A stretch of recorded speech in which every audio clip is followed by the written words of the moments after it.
Epistemology is the study of how we know what we know and how we know that it's true. And this is where I wanted to go with my first piece, the one that I started with, Willful Blindness, Redux.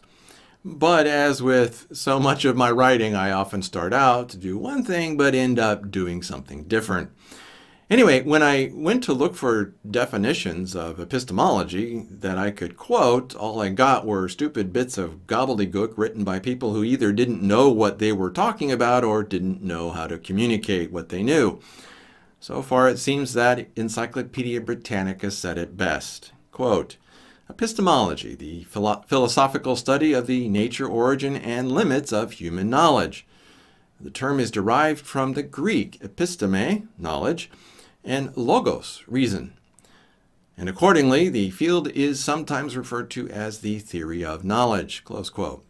So, like I said, it's the study of how we know what we know and how we know that it's true. And I got this idea from a video created by Jason A., who is annoying. And I'm sorry, Jason, if you see this, but sorry, you are annoying.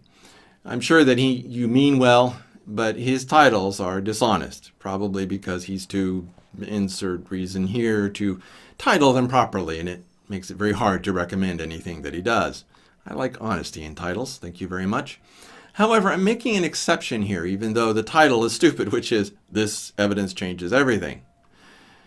This video most assuredly does not provide evidence that changes everything. But what it does do is investigate the idea of how we know what we know. Epistemology. Maybe by the time that you see this, he will have changed the title, which is unfortunately doubtful. Anyway, the importance of this video lies in the clips that delve into how the flat earthers are so caught up in their world view that they cannot be convinced by any fact or experiment that they are wrong. And I am fascinated by flat earthers because their delusion is reflected in so many delusions that afflict humanity. And their delusion is so strong, and their addiction to their delusion is so strong, that they even refuse to admit the evidence of their eyes.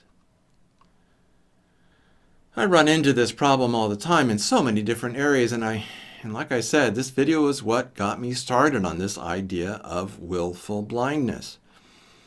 Pre-tribbers are in the same category as flat earthers. Most post-tribbers also. Most.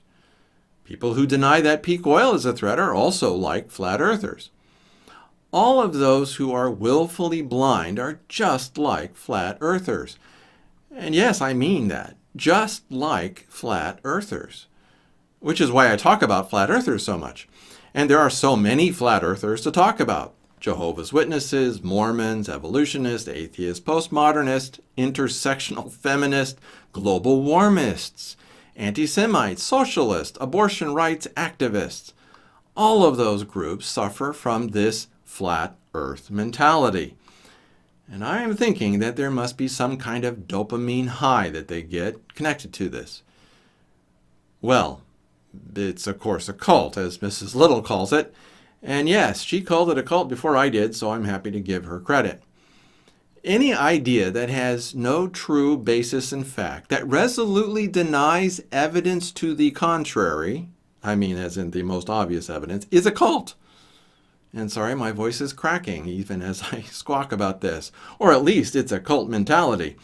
And for some reason, these people derive some addictive pleasure from participating in this cult of theirs. And yes, atheism is a cult. So is evolutionism.